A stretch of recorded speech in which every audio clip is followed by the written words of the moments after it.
여러분 안녕하십니까? 4월 둘째 주 알짜 뉴스입니다. 이번 주에는 또 어떤 크고 작은 일들이 있었을까요? 주요 소식부터 살펴보겠습니다. 애플의 아이패드2 와이파이 모델이 지난달 31일 전파연구소 전파 인증을 획득한 데 이어 지난 5일에는 3G 와이파이 모델의 전파 인증 절차가 끝나 예정대로 4월 국내 출시에 필요한 기본 요건은 완료돼 초읽기에 들어갔습니다. 일본 지진으로 인한 수급 부족으로 시작된 DSLR 카메라 가격이 최근 들어 20%가량 치솟는 등 앞으로 오랜 기간 가격 상승이 지속될 것이라고 관련 업계는 전망하고 있습니다. 지난 6일 참여연대가 이동통신 3사의 스마트폰 요금 짬짬이 의혹을 제기한 것과 관련해 공정위는 SK텔레콤과 KT 그리고 LGU+ 등에 대해 현장 조사에 착수해 관심이 주목됩니다.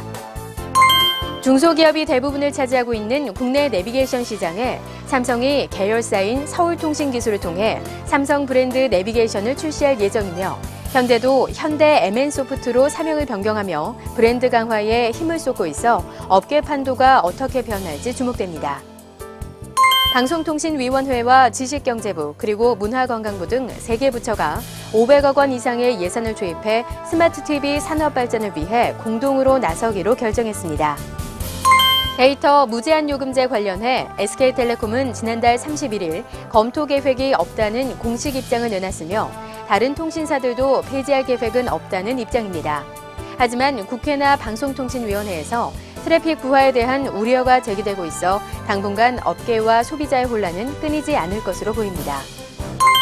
국내 노트북 PC 시장의 50%가량을 점유하고 있는 삼성전자가 국내 출시 노트북 PC에 인텔 CPU만을 채택하던 것에 비해 일부 모델에 AMD CPU를 탑재하기 시작한 것으로 알려져 인텔 중심 PC 시장의 변화가 예상됩니다. 게임 커뮤니티 사이트에서 큰 기대를 사고 있던 플레이스테이션 3, 엑스박스 360용 성인 격투 게임 모탈 컴뱃의 심의 등급이 게임물 등급위원회로부터 거부 판정을 받았습니다.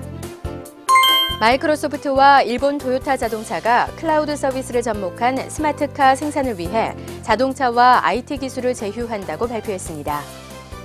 소니가 안드로이드 운영체제를 탑재한 태블릿 PC를 올 여름 출시할 것이란 소식과 함께 올 연말 출시하기로 한 차세대 휴대용 게임기는 대지진의 여파로 차질이 생겨 발매 지역이 대폭 축소될 것이라고 외신이 보도했습니다.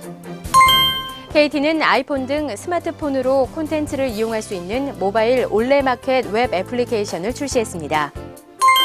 정상 PC가 악성 코드에 감염됐다며 가짜 백신을 내려받도록 속여 휴대전화 자동 결제를 유도해 약 40만 명으로부터 무려 26억 원을 편취한 일당이 경찰에 붙잡혔습니다. 인터넷상에서 다른 사람의 개인정보의 오남용이나 콘텐츠 무단 다운로드 등의 인터넷 일탈 행동을 하는 주류 세대는 10대에서 20대인 것으로 당국의 2010년 정보문화 실태조사에서 나타났습니다. 제조사 직원을 사칭해 상표를 알아보기 힘든 매립형 내비게이션을 신제품으로 교체해준다고 속인 뒤 생산이 중단된 제품을 달아주고 돈을 가로챈 일당이 경찰에 붙잡혔습니다. 3D 시장의 주도권을 놓고 삼성과 LG의 경쟁이 LG전자가 3D 기능을 탑재한 스마트폰과 노트북을 선보이자 삼성전자도 이번 달에 3D 노트북 출시가 예정돼 있는 등 전방위로 확산될 것으로 보입니다. 스마트폰을 이용하는 사람들 중 60% 이상은 정보를 획득하기 위해서이고 그 다음으로는 교류와 오락을 위해 스마트폰을 주로 사용한다고 한국정보화진흥원 여론조사 결과 나타났습니다.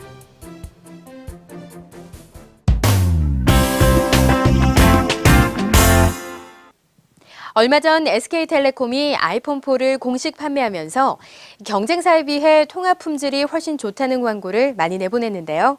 과연 그럴까요? 이진 기자가 취재했습니다. 아이폰4가 SKT를 통해 판매된 지 20여일이 지났습니다. SKT가 공식 판매량을 발표한 것은 아니지만 이미 수만 대가량의 아이폰4가 판매된 것으로 추정됩니다.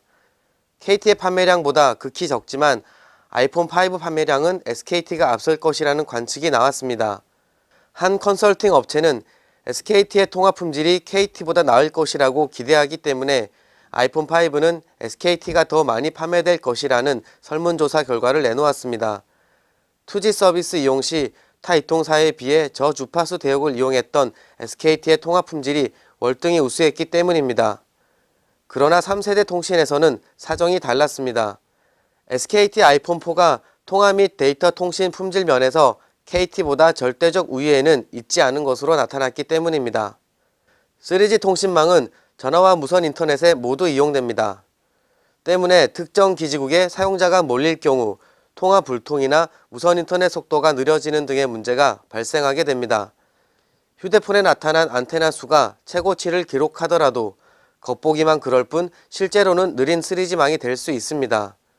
SKT는 최근 기존 주파수를 4FA에서 6FA로 확충했습니다. 4FA와 6FA 차이는 데이터 처리를 할 수 있는 채널의 차이로 차선으로 비유하자면 4FA가 4차선, 6FA가 6차선입니다. 차선이 많으니 통화 품질이나 인터넷 속도 역시 더 빨라질 것이라 추론할 수 있습니다. 그러나 이 같은 SKT의 노력이 특정 지역에서는 무의미한 것으로 나타났습니다. 아이폰 관련 카페 등에 올라온 사용자 체험기에 따르면 SKT용 아이폰4는 KT 제품과 마찬가지로 통화 중 상대방의 목소리가 작게 들리거나 아예 들리지 않는 문제 등이 발생하고 있는 것으로 나타났습니다. 또한 3G 데이터 통신망 이용 중에도 인터넷 속도가 지나치게 느려 원하는 애플리케이션 이용에 불편을 겪기도 했다는 의견이 있었습니다. 국내의 한 휴대폰 사이트는 최근 SKT와 KT 아이폰의 3G 인터넷 속도 테스트를 진행한 바 있습니다. 그 결과 오히려 KT가 SKT보다 근소하게 앞선다는 결론을 내리기도 했습니다. 이 같은 결과에 동일한 경험을 했다는 사용자들도 나타났습니다. 물론 이 사이트의 테스트가 전체 아이폰을 대변한다 할 수 없지만 3G 통신망의 품질은 지역별, 시간별로 편차가 큰 것으로 분석됩니다. SKT는 최고의 통신망을 가진 이동통신사라는 공식이 점차 깨지고 있습니다. 4세대 통신 경쟁도 시작되는 만큼 향후 SKT가 어떠한 행보를 보이게 될지 기대됩니다. 미디어잇 이진입니다.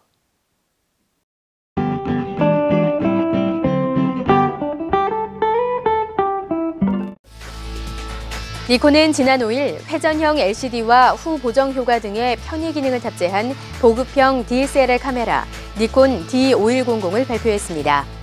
이 카메라는 1620만 화소 CMOS 이미지 센서를 내장했으며 ISO 100에서 6400 고감도를 지원합니다. 동영상 및 라이브 촬영 기능이 향상됐으며 무게는 510g입니다.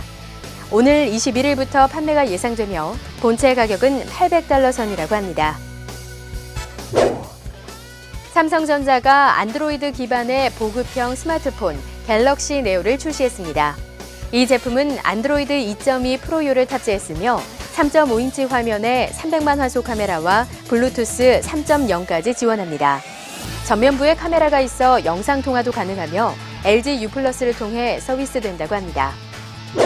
하드디스크 제조업체 시게이트는 연필만한 두께를 자랑하는 외장 하드디스크를 출시했습니다.